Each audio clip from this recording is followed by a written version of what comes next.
The engagement party was 3 hours old, and Coralie Devereux had smiled through every minute. She stood at the edge of the Marchand ballroom in a red dress and watched 200 guests celebrate a marriage that had nothing to do with love. The Marchands had old money and the kind of influence that made New Orleans bend at the waist. The Devereux family had a dead father, a drowning debt, and a daughter willing to sign herself away to keep her mother off the street. Cora was that daughter. The red dress was her one rebellion, the single deviation from the champagne and dove grey palette the Marchands expected. Across the room, her fiancé Preston laughed with his cousins, golden and sharp and indifferent to her existence. In 3 months, he had never asked her a question he wanted the answer to. "You're scowling," her mother whispered. "I'm breathing, Mama." Then Preston made a toast. He climbed the staircase so the whole room could see him. "To family, to old names and new arrangements," knowing laughter. "Some of you have asked why a Marchand would marry a Devereux." He smiled down at her. "My father always did like rescuing strays." More laughter, louder. "She came to us with nothing, no fortune, no future, a father who gambled the family name into the gutter." He raised his glass. "And here she is, cleaned up, grateful. Let's drink to charity." The room drank. Cora went still inside it. 27 years of practice at standing in cold water without letting it reach her face. She fixed her eyes past Preston's shoulder and breathed. That was when the air changed. A shift at the far doors, heads turning, conversation fracturing. And through the crowd came a man in black, tall, unhurried, with a strong jaw and eyes the color of aged whiskey. He was not looking at Preston. He was looking at her. Her heart slammed once and did something it had never done. It recognized someone. Not attraction, recognition. As if a door she'd never known existed had been flung open. Every instinct she'd spent years suppressing surged to the surface and spoke a word she didn't yet understand. His. He crossed the floor. The crowd parted. He stepped behind her, one arm around her waist, steady, warm, absolute, and she should have pulled away. She didn't. He bent to her ear, low enough for her alone. "Whatever he promised you, it's fake." Then clear enough for the room. "You're mine now." She could feel every lie in the room. She had always been able to feel them, a tightness in the air, a sour taste at the back of her throat when someone smiled and meant something different underneath. She'd spent her whole life thinking she was just anxious, just too sensitive, just the kind of person who noticed too much and said too little. Tonight, the lies were everywhere, in the congratulations that sounded like condolences, in the women who touched her arm and said how lucky she was while their eyes said how sad. Preston had not touched her once tonight. Not her hand, not her shoulder, not the small of her back. 3 months ago, in the first week of the arrangement, he had taken her to dinner and spent the entire evening on his phone. When she'd finally asked if everything was all right, he'd looked up and said, "I forgot you were here." He'd smiled when he said it, as if it were charming, as if the forgetting were her fault. A failure of presence, of spark, of whatever quality she lacked that would have made her worth remembering. She had replayed that moment every night since. She had adjusted herself, her voice, her posture, her opinions, trying to become visible to a man who had no interest in seeing her. And the worst part, the part that kept her awake, was that she had started to believe he was right, that she was forgettable, that the best she could hope for was to be tolerated by someone willing to overlook how little she was. "You look beautiful tonight," her mother said, squeezing her hand. "I look expensive," Cora corrected gently. "There's a difference." Preston's glass shattered on the marble and 200 phones came up like a field of electric flowers. Preston came down the stairs 2 at a time. "Who the hell are you? Get your hands off my fiancée." The stranger turned them both, so his body was between Cora and the stairs, not gripping, shielding. She could see dark stubble, squared shoulders, the posture of someone born to command, but behind his amber eyes, a flicker of something she almost missed. Calculation, strategy. A man who had come here with a plan, and whose plan had just been blown apart by what he felt. "Ronan," he said. To her, not to Preston. "My name is Ronan." Preston grabbed her bare arm and yanked. Ronan removed his hand without violence, without effort, like lifting a leaf off a windshield. "Don't do that again," he said quietly. Every face in the room was watching. Cora felt the weight of all of them, and beneath it something rising in her chest that she had not felt in so long she barely recognized it. Hope. Stupid, reckless, terrifying hope. "You don't have to stay," Ronan told her. His voice was not soft. There was gravel in it, an urgency and something raw. "But I'm not going to make you leave with me. That part is yours. The choosing is yours." Those words broke through every wall she'd built, not because they were romantic, because in 27 years no one had ever said to Coralie Devereux, "The choice is yours." Not her mother, who decided what she wore, not the Marchands, who decided what she was worth, not her dead father, who had decided, without asking, to ruin them all.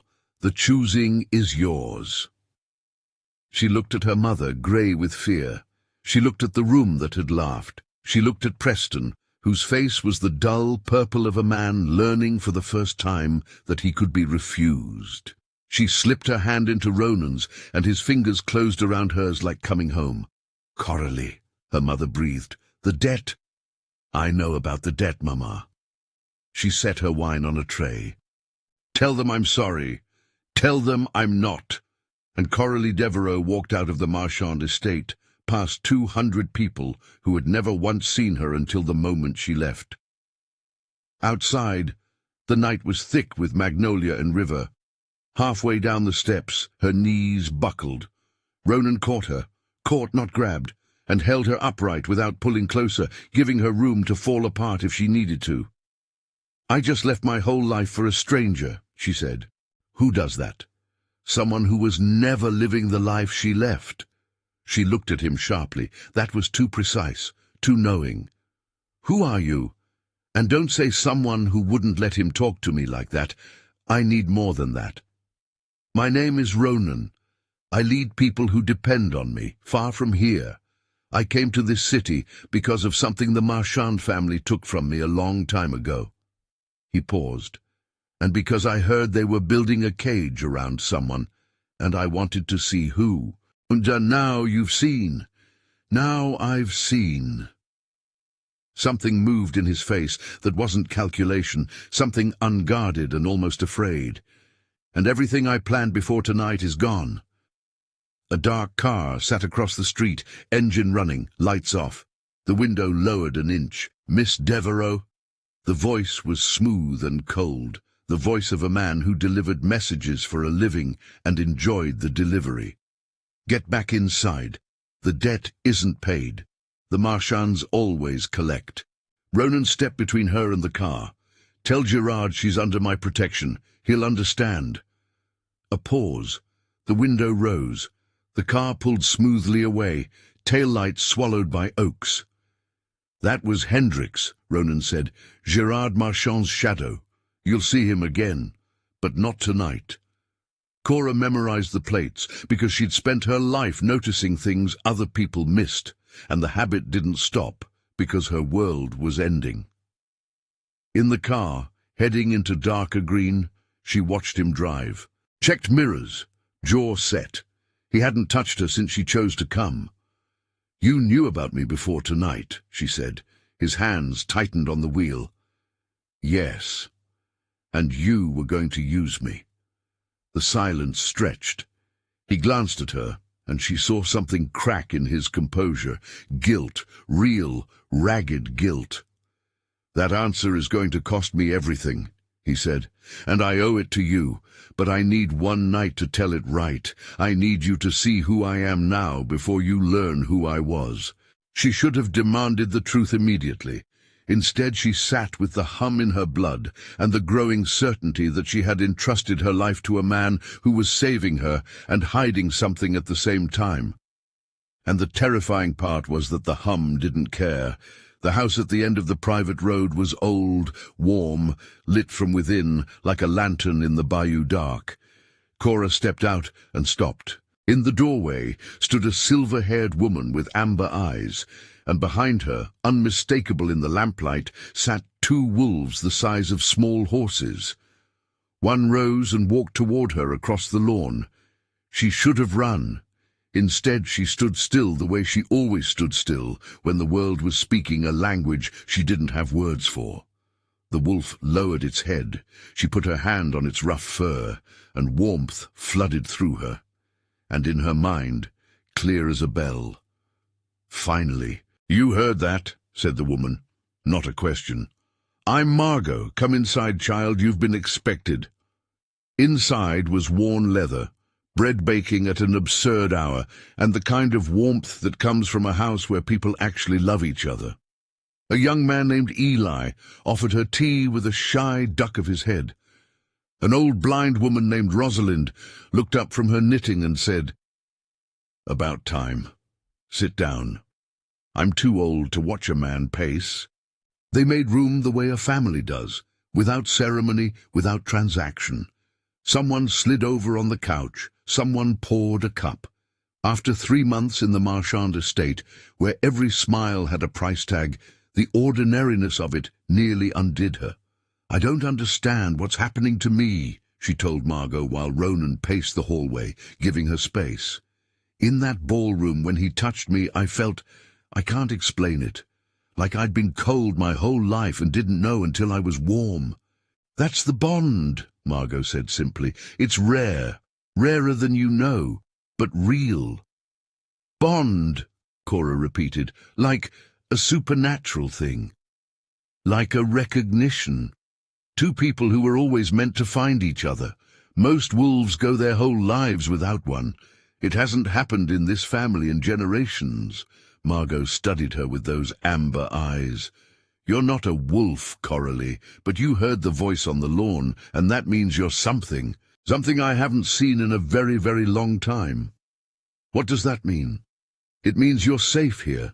It means no one in this house will let anything happen to you. And it means—" She hesitated. "It means the Marchands wanted you for a reason that has nothing to do with your father's debt. And Ronan came south for a reason that has nothing to do with you, and both of those truths are going to collide. But tonight, you're home. Can that be enough for now?" Cora looked at the fire, and the knitting woman, and the shy young man, and the wolves curled on the rug like enormous dogs, and the golden hum of belonging that was filling her chest like water filling a vessel she hadn't known was empty. "It's enough," she whispered. She was settling into the guest room when her phone buzzed.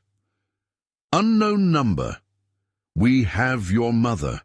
Come home. You have until dawn." In the Marchand estate, Gerard Marchand sat in his study, re-watching the gala footage. He paused on the frame where the stranger's arm went around Coralie's waist. He watched her face. Not fear. Recognition. Eli made tea with the kind of careful attention that suggested he understood, without being told, that she needed something warm to hold. When he handed her the cup, their fingers brushed, and Cora felt a flash of something, shyness, kindness, and underneath it a fierce loyalty that made no sense for a stranger to feel toward someone he'd just met. "You felt that," he said quietly, looking at his shoes. "I'm sorry, it's the bond. It leaks a little around us. You'll learn to— well, I was going to say you'll learn to block it, but honestly, I don't think you will. I think you're the kind of person who feels everything and tries to pretend she doesn't."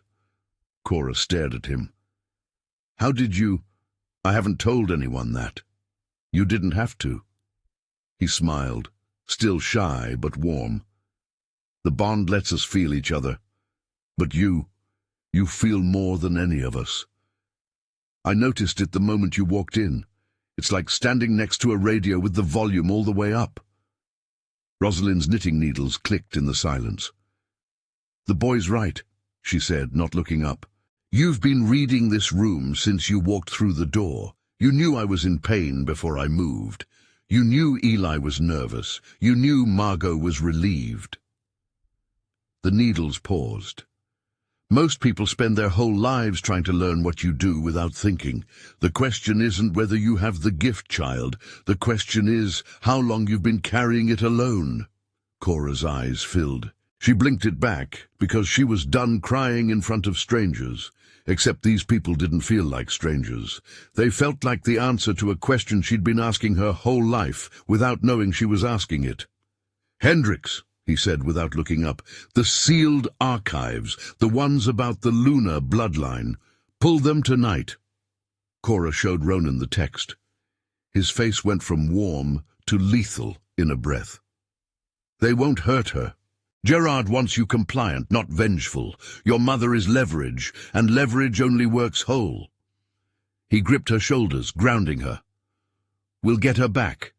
But if you walk in at dawn and put the collar on, it's over forever." "That is my mother, Ronan. I know. And what I'm asking you to do is the hardest thing I've ever asked anyone. Trust me for a few more hours. And then you're going to do something Gerard Marchand has never had to plan for." "And what is that?"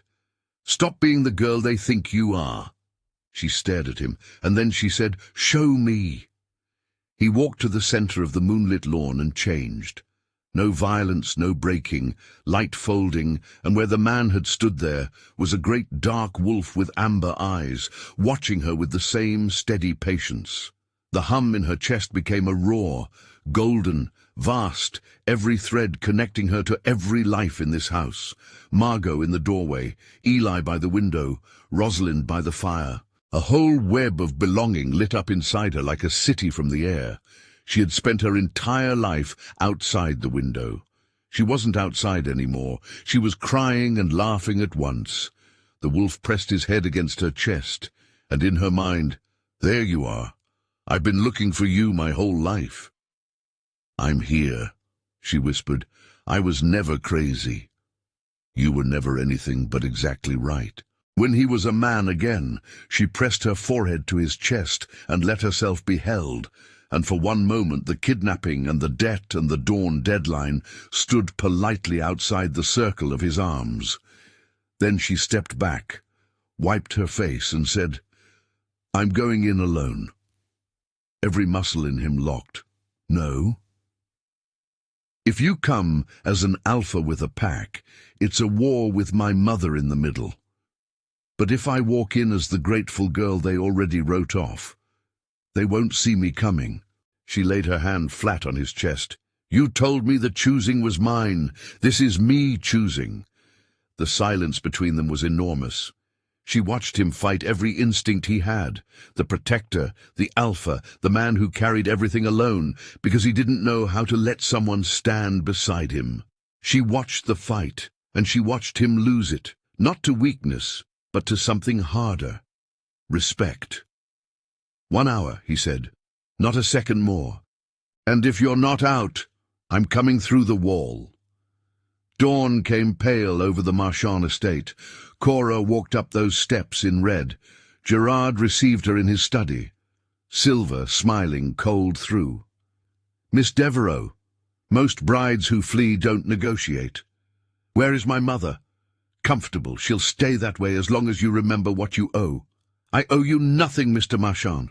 You bought a debt. You didn't buy me." The smile thinned. "You've been told what you are, I imagine." The wolf showed off. They always do. But tell me, did he tell you what he was going to do with you before the bond hit? Did he mention his little crusade against my family? Ask him about his brother sometime. Ask him what he came south to do to whoever we were protecting. The words landed. She filed them. "Where is my mother?" And here Cora did the thing she'd done her whole life without understanding it. She reached, not with hands, but with the part of her that always felt too much. She felt the cracks in this house, the guard in the hall who missed his daughter, the cook downstairs who stayed from fear. Preston upstairs, terrified behind his cruelty. She didn't command them. She didn't push. She simply saw them, truly, the way no one in this house ever had. And being truly seen is something no frightened heart can refuse. The door opened. Her mother stood in it, trembling, free. "I don't know what I am," Cora told Gerard as she took her mother's hand. "But I know what you're not. You're not in control of this anymore." She walked out. Behind her, Gerard picked up his phone. His hands were not steady. "Hendricks," she walked through my guards. Not a word, not a threat. She just looked at them and they moved. A pause. "I need the Luna files tonight, all of them. If she's what I think she is, this changes everything." The weeks that followed were the most beautiful of Cora's life. The pack made room the way real families do, with presence, not performance. Eli brought her coffee each morning exactly how she liked it without being told. Because, he said, blushing, the bond let him sense preferences like music playing in another room. Rosalind told the old stories not as lessons, but as lullabies, knitting by the fire. The gifted ones were never powerful because they could command, child. They were powerful because they could listen. In the world full of shouting, the one who truly listens becomes the center of everything. Margot took her mother under her wing. A garden, a rocking chair, a place at the table. When Cora tried to thank her, Margot said, "You don't thank family for making room. You just sit down." And Cora was changing. The things she'd suppressed her whole life, the too-muchness, the sensing, grew stronger daily. She could feel every emotion in a room the way a musician hears an orchestra. She could taste lies like metal on her tongue. Once, without thinking, she laid her hand on Rosalind's swollen knuckles and felt something flow out of her like warm water, and the old woman straightened and stared. "Child," she whispered, "what are you?" She didn't know yet, but she could feel herself becoming it, and then, on a Tuesday morning, over cold coffee and honest light, she asked the question she'd been carrying since the gala. "What was the plan, Ronan? Before the bond, before me, what were you going to do?" He set down his cup. He didn't pretend. "I was going to use whoever the Martians wanted, find them, offer protection, and turn their value into a weapon against the man who destroyed my brother." His eyes didn't leave hers. "You were supposed to be a chess piece, Coralie. I was going to move you against Gerard and never ask how you felt about it." The kitchen was very quiet. "And then," she said, "and then I walked into that ballroom and the floor disappeared. And the chess piece turned out to be a person, and the person turned out to be—" His voice cracked. He set his jaw against it. "Everything. You turned out to be everything, and I had already lied to you by not saying this from the start." She sat with it. The anger was bright and clean. "So I was useful to you," she said, "just like I was useful to them. The difference is that I'm telling you. Gerard never would have. He'd have married you, used you, and let you die wondering why you felt like a prisoner." He leaned forward, and there was no armor in him at all. "I'm sitting here letting you hate me because you deserve to know exactly who I was. And who I am now is a man who would rather lose you to the truth than keep you with a lie." "Tell me about your brother," she said. "The real version, not the one you edit." He told her. His name was Ash. He was everything Ronan was not. Gentle, trusting, a man who believed in goodness because he'd never had a reason not to. He fell in love with a woman close to the Marchands. Gerard used her, fed Ash lies, turned his own people against him, isolated him until he had nothing left. "He didn't die violently," Ronan said, and his voice was a ruin. "He just stopped eating, stopped shifting, stopped believing anyone was coming. I came too late and he was already gone, and every day since then I've carried the weight of not being fast enough." "And that's why you came south," she said. "Not for me, for revenge. For revenge. And then I found you, and the revenge became the smallest thing in the room." He looked at his hands. I'm not a good man, Coralie. I've spent years feeding a wound instead of healing it. I was willing to use an innocent person to hurt the man who hurt my brother. And if the bond hadn't stopped me, I would have done it without blinking. But the bond did stop you. You stopped me. Not the bond. You. The person, standing in that red dress, refusing to crumble. You looked at me, and the man I'd been for 5 years was suddenly someone I couldn't stand to be in front of you. She was quiet for a long time. I need time, she said. Take all of it. I'm not going anywhere. That night, rummaging through her mother's hastily packed bag, Cora found the journal. Worn leather, always locked. Her father's handwriting on the first page. If you're reading this, Cora, then I failed to keep you hidden.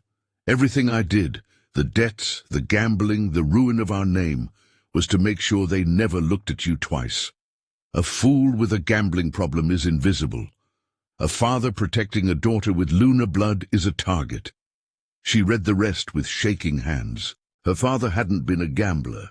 He'd been a man who discovered what his daughter was and spent his life disguising himself as a failure, so the Marchands would never look past the debt to the girl behind it. Every bad decision, every shameful night, all of it had been a mask. He had loved her enough to destroy himself. Cora pressed the journal to her chest and wept for a man she'd spent years resenting, and the grief cracked something open that made room for something larger. A ferocity she hadn't known she had. Her father spent his life keeping her hidden. She was finished hiding. She forgave Ronan 3 days later, not because the anger faded, because she could feel through the bond that his remorse was not a performance. It was rebuilding him from the inside out. She found him on the porch at dusk, the cicadas screaming in the oaks. She sat beside him and said, "I need you to hear something, and I need you to hear all of it." He turned toward her and gave her his full attention, the way he always did, as if she were the only thing in the world worth looking at. "I am not a piece on anyone's board," she said. "Not the Marchands, not yours. If we do this, whatever this is, we do it as equals. You don't make decisions about my life without asking me first. You don't protect me by hiding the truth. You don't carry things alone and call it strength." She held his eyes. "I spent my whole life being managed by men who thought they knew better.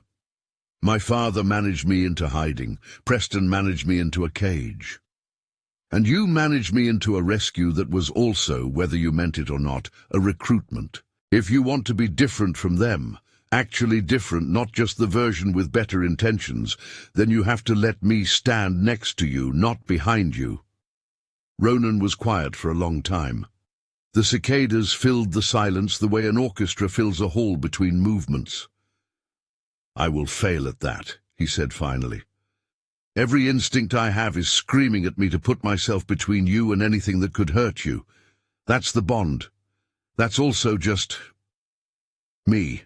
I've been the one who carries things since I was 17 years old, since my father died, and the pack looked at me and said, 'You now, your turn.' I don't know how to set it down. I don't know how to let someone carry with me instead of for me." "Learn," she said, "because I'm not the girl at the bottom of the stairs anymore, Ronan. I'm something else.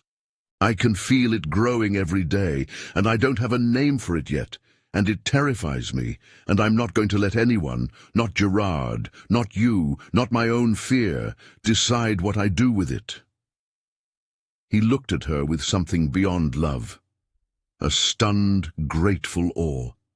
"Then we do this together, every decision, every risk. Together. And you'll tell me when I'm being an idiot." Frequently and with enthusiasm. He laughed, a broken, real, surprised sound, and she realized it was the first time she'd heard him laugh without holding something back. That night, in the warm dark of the porch, he told her the rest. Not the edited version. All of it. How Ash had trusted him, how the guilt had eaten him hollow, how he'd spent 5 years turning grief into a plan and calling it justice because justice sounded better than what it really was. I wanted to hurt Gerard the way he hurt Ash, Ronan said. Not physically. I wanted to take something from him the way he took my brother.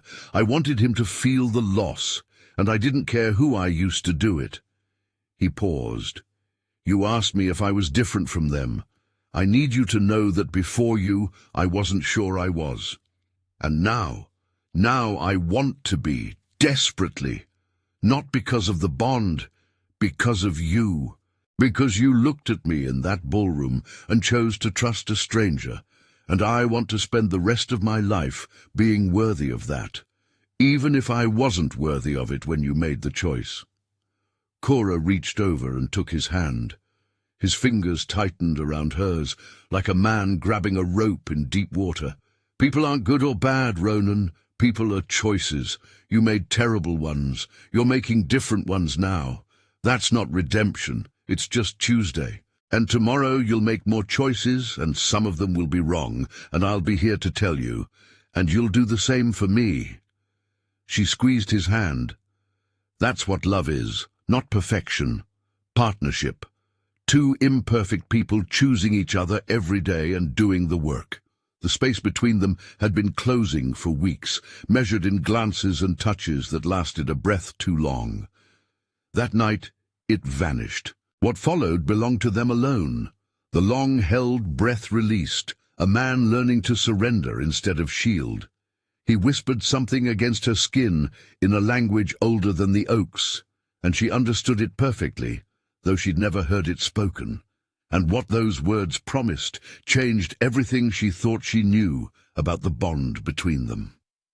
But those words, and what followed them, are kept for those who follow this story all the way home. In the morning she lay with her ear against his chest and thought, this is what not alone sounds like. At the gate, in the dawn mist, a dark car idled. Hendricks was composing a report. She healed the old woman's hands with a touch. She calmed a feral wolf at 40 feet, and the alpha spent the night. Recommendation: do not engage the girl. Target what she loves. The wolf is the pressure point.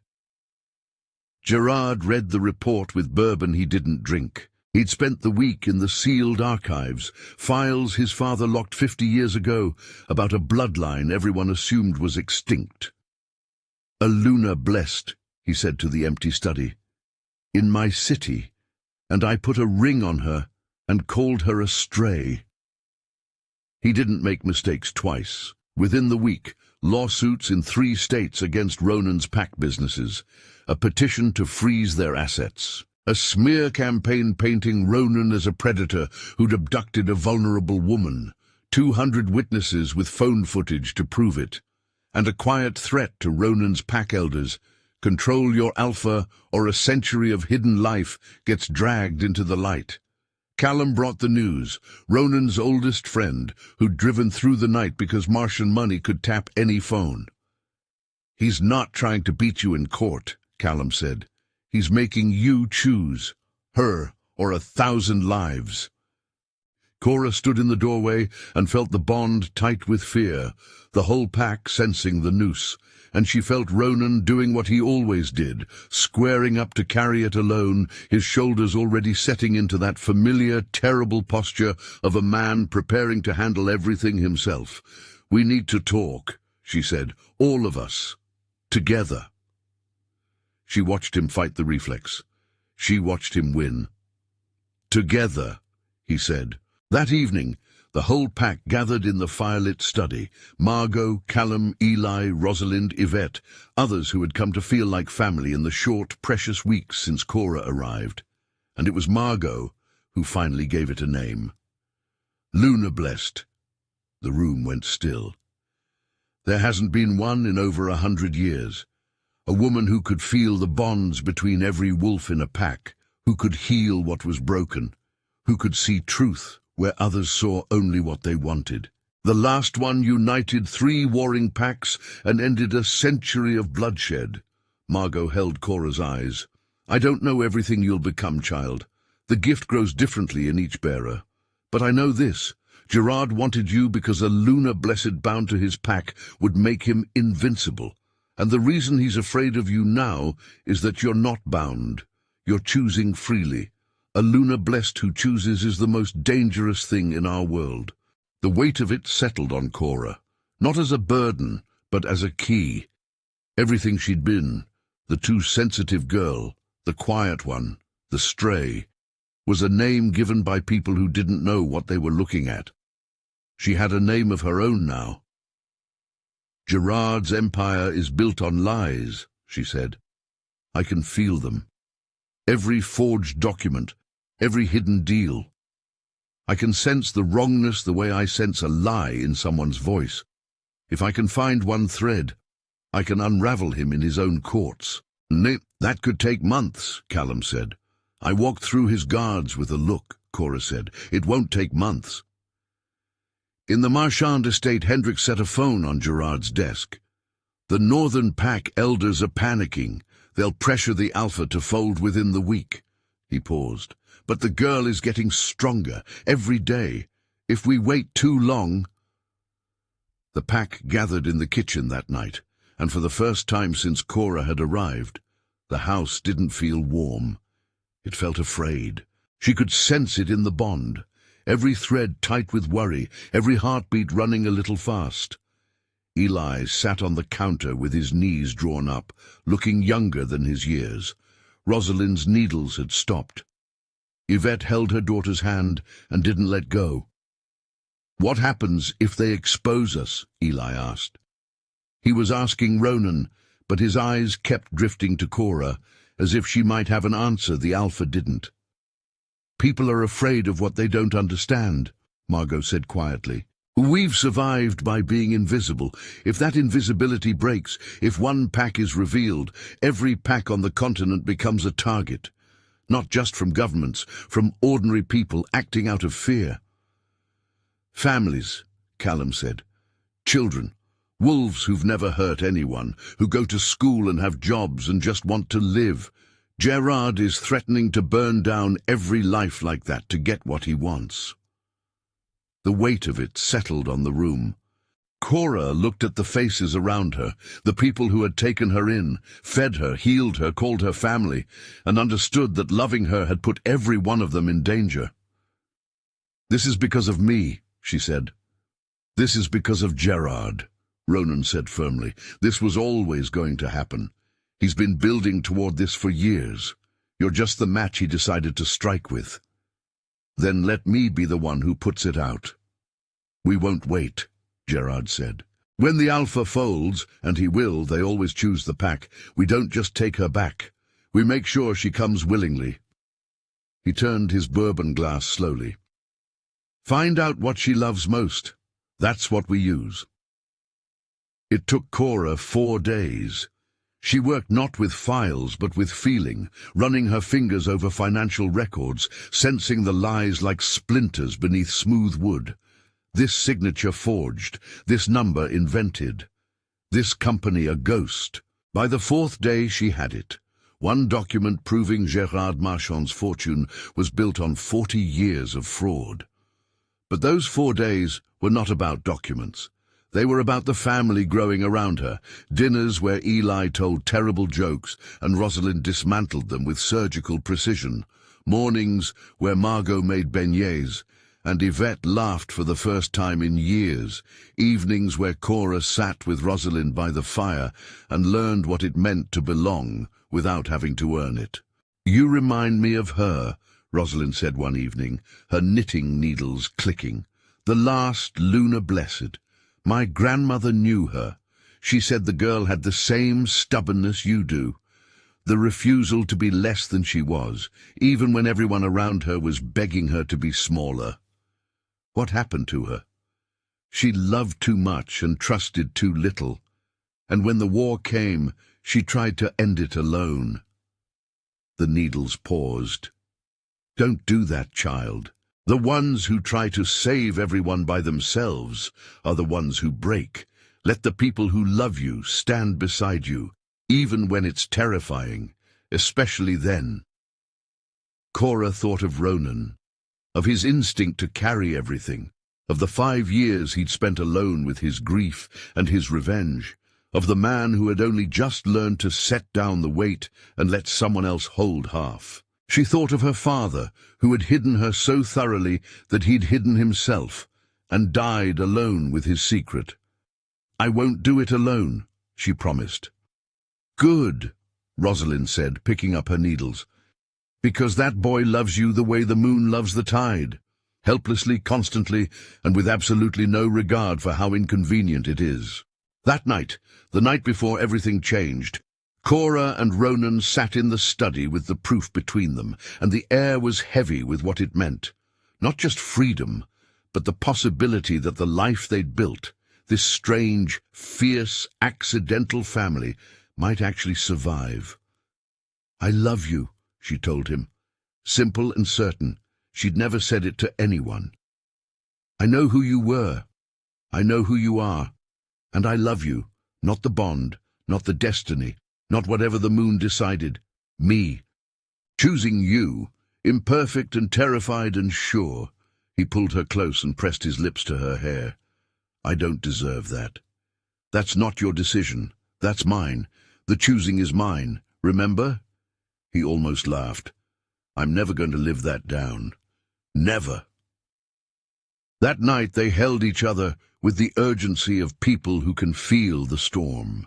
She told him the deepest truth she carried, the one she'd kept locked in the same place her father kept his journal. And his answer was not in words, but in the way he held her after, as if she were the most important thing he'd ever been trusted with. The promise she drew from him, and the way he sealed it, are things that belong to a quieter telling. They are kept in the space between heartbeats, for those willing to follow. She fell asleep with his heartbeat under her ear, the proof locked in the desk, and the war almost won. When she woke, the grey morning light filled the room. The house was too quiet. The desk was open, and the document was gone. One evening, during the 4 days of searching, Cora found herself alone with Rosalind by the fire. The old woman was knitting something impossibly complex, a shawl with patterns that seemed to move in the firelight. "What are you making?" Cora asked. "Something for you," Rosalind said. "Don't ask what it is. I'll know when it's finished." They sat in companionable silence for a while. Then Rosalind said, "You love him?" "Yes." "And you're terrified?" "Yes." "Good." The needles clicked. The ones who aren't afraid are the ones who don't understand what they're holding. You understand. You know that what you have is rare and breakable and worth every bit of the terror. She paused. "My husband was a wolf. Gentle man. Terrible cook. Loved me like I was the moon, and I loved him like he was the ground under my feet. We had 43 years. He died in his sleep, holding my hand, and I've spent every day since then grateful for every single fight we had, because the fights meant we cared enough to stay. How did you survive losing him?"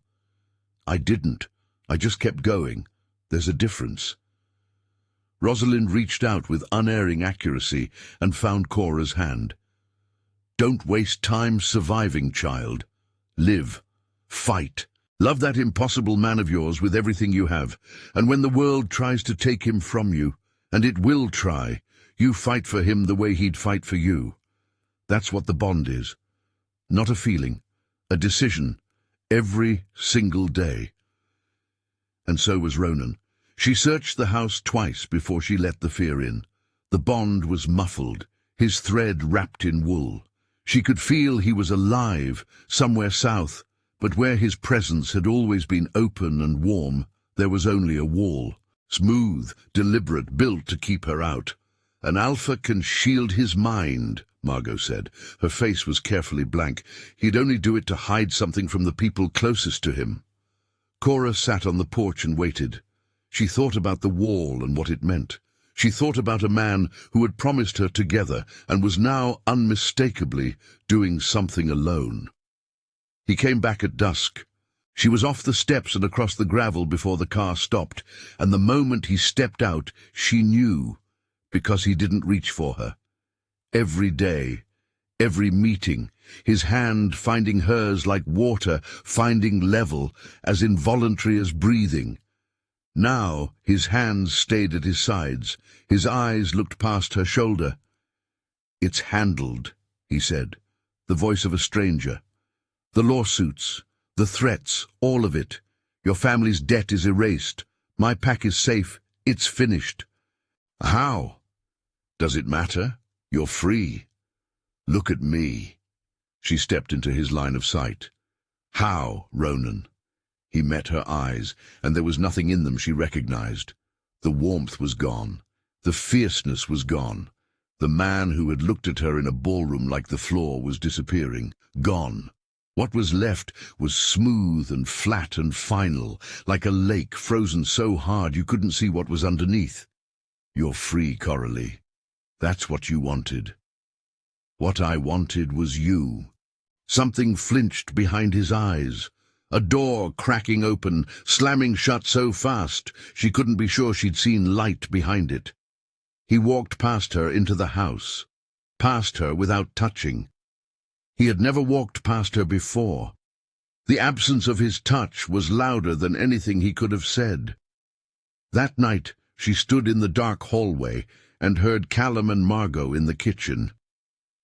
He went to Gerard, alone, at dawn, took the proof, came back with every threat erased and a wall around his heart that nobody can see past.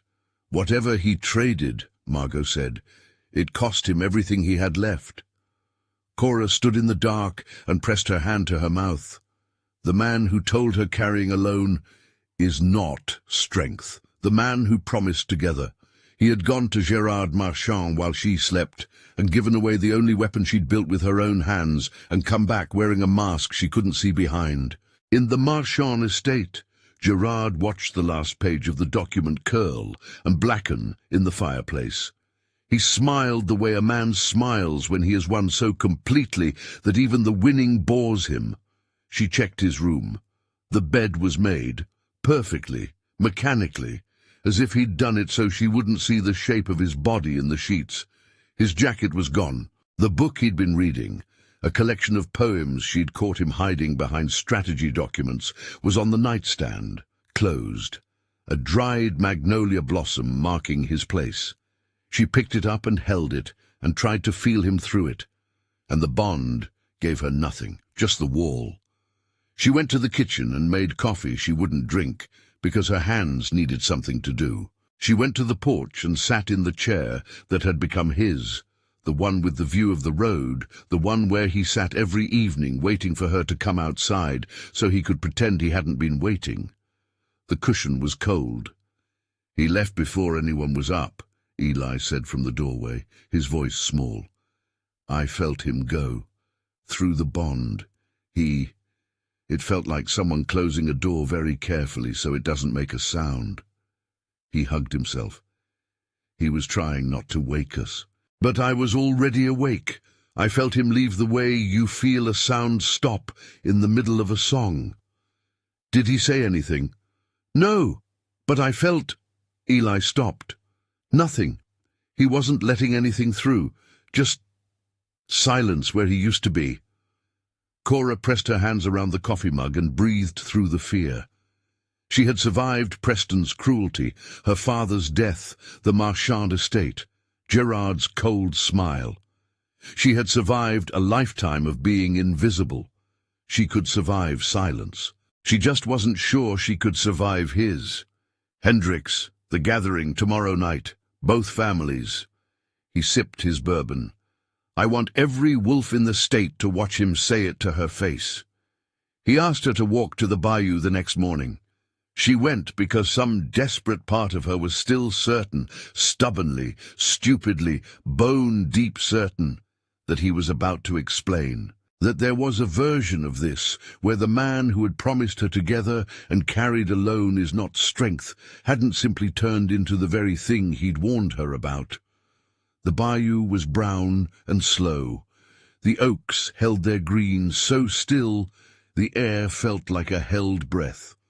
A heron stood in the shallows, motionless, patient, waiting for something to move beneath the surface.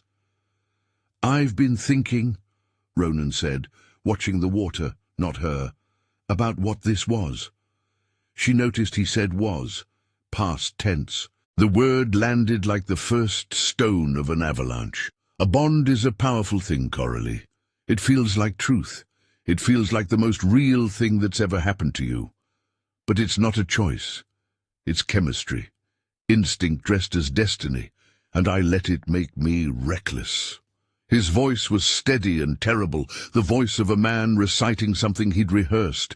I tore you out of your life. I dragged my pack into a war. I risked families, children who go to school and come home to parents who were terrified that their alpha's obsession would get them all killed. For a pull, I didn't stop to question. She stood inside each word the way she stood inside cold water. Very still, breathing through it, refusing to let it reach her face. "You don't mean that. I have 1,000 people who depend on me. I can't burn all of that down because the moon told me you smelled like home." He turned, and his face was something she'd never seen, not cold exactly, but emptied, as if he'd taken everything warm and locked it in a room and thrown away the key. "It was a mistake. We were a mistake. The kindest thing I can do is take you back to a life that makes sense. A life that makes sense," she repeated. "You mean the life where I marry a man who calls me a stray? The life where I clip coupons and take the bus and never feel anything real? That life?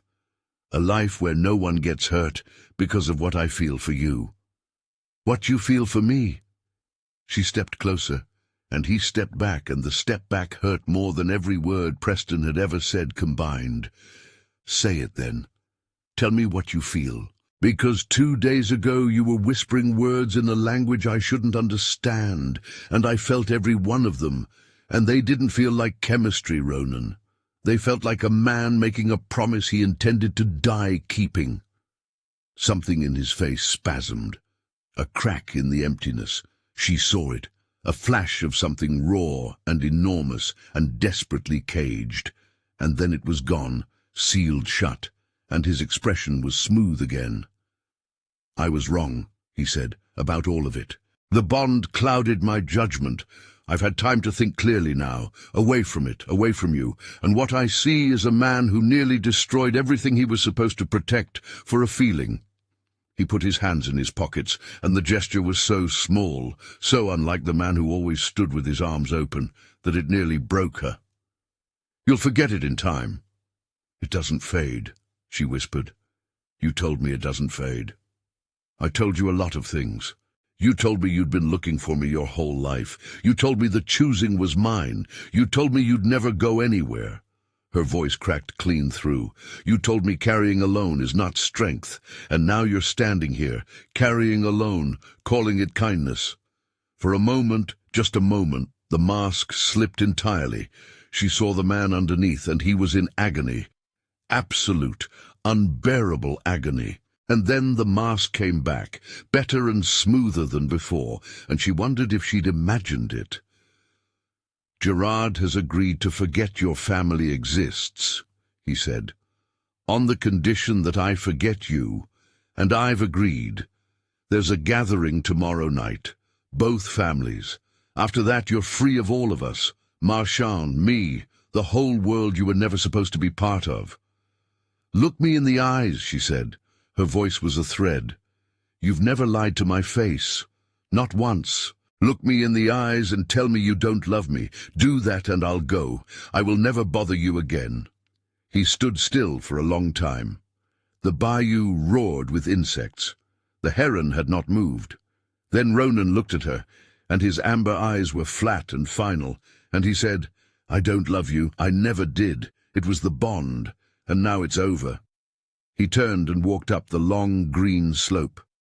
He did not look back, not once. And Cora, who had spent weeks learning to read every flicker of him, who knew his walk, the set of his shoulders, the exact angle of his jaw when he was lying and when he was not, could find nothing in his retreating back to disbelieve.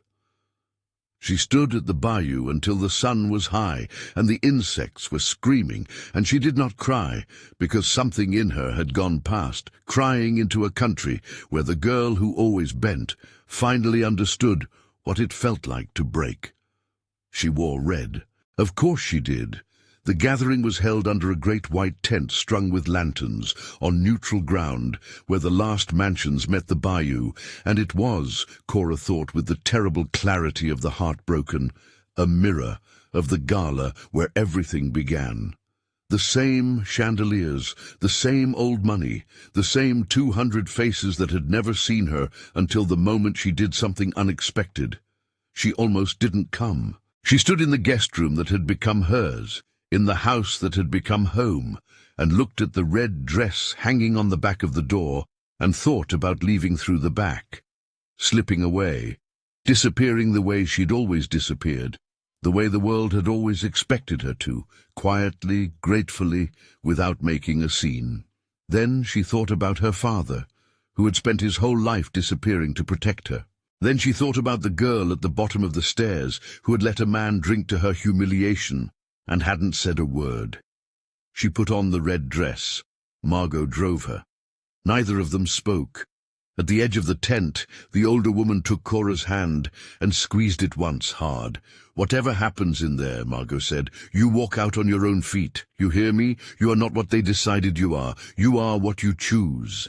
Inside, the tent was full of wolves dressed as people, and people pretending not to notice. Gérard Marchand stood at the center like a king holding court, silver and satisfied, and so certain of his victory that his cruelty had relaxed into something almost bored. And beside him, on the same side, wearing the same mask of cold authority, stood Ronan, dark suit, face empty, his hands clasped behind his back. He did not look at Cora when she entered. He did not look at her at all. It was the not looking that nearly undid her. He had spent weeks looking at her as though she were the only thing in the room worth seeing, and now she was invisible to him again, and the invisibility was so familiar, so exactly like the life she'd lived before him, that for one terrible moment she thought she'd dreamed the whole thing. "Friends," Gérard announced, his voice carrying to every corner, "let it be known that the matter is settled. The Devereux debt is forgiven. The Northern Pack returns home in peace, and the unfortunate confusion of recent weeks," his cold eyes found Cora, "is at an end." He paused, savoring it. "The girl was never claimed. She belongs to no one. She is free to go." Every face turned to her. Every face wore the same expression, the old pity dressed as relief. Poor Cora. Poor, grateful, disposable Cora Devereux. Back where she started, in a red dress, alone. And she felt it, the gravity of a lifetime. The pull to bow, to disappear, to survive by being small. It would be so easy. It was what she was built for. The quiet girl, doing the quiet thing, asking for nothing because she'd been taught that she deserved nothing. But the woman who walked into Gérard Marchand's study at dawn and freed her mother with a look was not that girl. The woman whose father destroyed his name to save her was not that girl. The woman who took apart a 40-year fraud with her bare hands, who looked an alpha in the eyes and said, "Learn," who held a man in the dark and gave him the truth she'd never trusted anyone with. That woman was not quiet. That woman was not grateful. That woman was not small. Cora lifted her chin. "You didn't free me," she said. She didn't raise her voice. She didn't need to. A Luna Blessed is heard whether she shouts or whispers, because the gift is not volume but truth, and truth has a way of filling every room it enters. You can't free what you never owned. I was never your property, Mr. Marchand. I was never your son's charity case.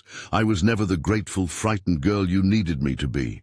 She looked at the room, at every face, at every pair of eyes that had watched her be humiliated at the gala and had done nothing, and she let them see her.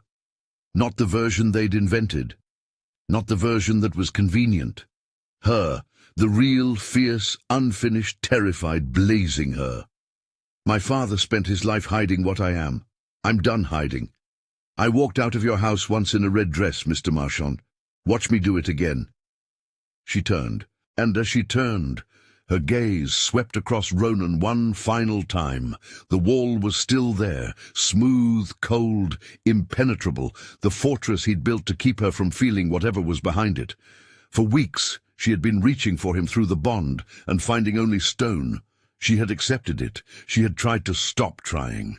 But tonight, whether it was the sight of her in red, or the sound of her voice refusing to break, or simply the unbearable weight of whatever he was carrying, something slipped. For one heartbeat, the wall thinned. Not much. A crack, barely wider than a breath. But Cora's gift was built for cracks. Her gift was built for the spaces between what people said and what they felt. For the truth beneath the performance. For the real thing hiding behind the mask. And what she felt, in that single unguarded heartbeat behind the wall Ronan had built with everything he had, it was not coldness, it was not indifference, it was not the absence of love he had sworn to her face. It was grief, an ocean of it. The loudest, most devastating grief she had ever felt in another living soul. A man being torn apart from the inside by something he had chosen to do and was choosing every second to keep doing, and the keeping was destroying him. It was the grief of a man who had promised together and was carrying alone, because he believed, truly, desperately, wrongly, that his silence was the only thing standing between the woman he loved and something worse than losing him. Then it slammed shut. His face never changed. His hands stayed clasped behind his back. His eyes stayed fixed on the middle distance, seeing nothing, feeling nothing, showing nothing. And Cora could not be sure, could never be sure, standing in a tent full of wolves and strangers and the wreckage of the only love she'd ever known, whether she had felt the truth, or only her own breaking heart inventing a kinder story because the real one was too much to survive. She walked out of the tent into the warm crimson dawn, alone, with a question burning inside her chest like a coal that refuses to die, the kind of question that changes everything it touches, the kind that will not let you sleep, will not let you grieve, will not let you accept the story you've been told. If he truly did not love her, then why, in the one heartbeat he forgot to guard himself, had his whole soul been screaming her name? The oaks were silver in the early light. The bayou was waking, birds calling, water moving, the whole world continuing, as if something irreplaceable hadn't just been destroyed in a tent full of lanterns. Cora walked. She didn't know where. She walked past the parked cars and the catering vans, and the security men who looked at her and looked away, because what do you do with a woman walking out of a party at dawn in a red dress, with the kind of face that makes you afraid to ask if she's all right? She thought about the gala, the first night, the bottom of those stairs, and the man who had crossed a room for her. She thought about the porch and the cicadas, and the night he said, "I only had the sense not to look away." She thought about his brother and his grief, and the way he'd broken open in front of her because she asked him to.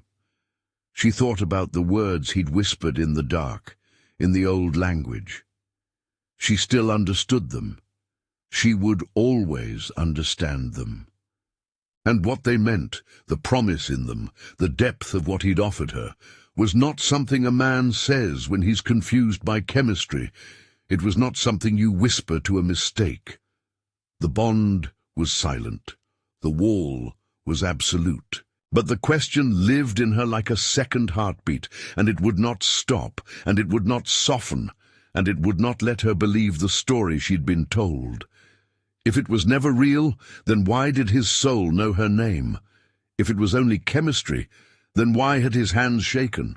And if he truly did not love her, if the bond was just instinct, if the choosing was just a pull, then why, in that single unguarded heartbeat, when the wall cracked open, had the grief behind it been so vast, so unbearable, so specifically and unmistakably, the grief of a man watching the woman he loved walk away from him because he'd told her to. The oaks stood witness.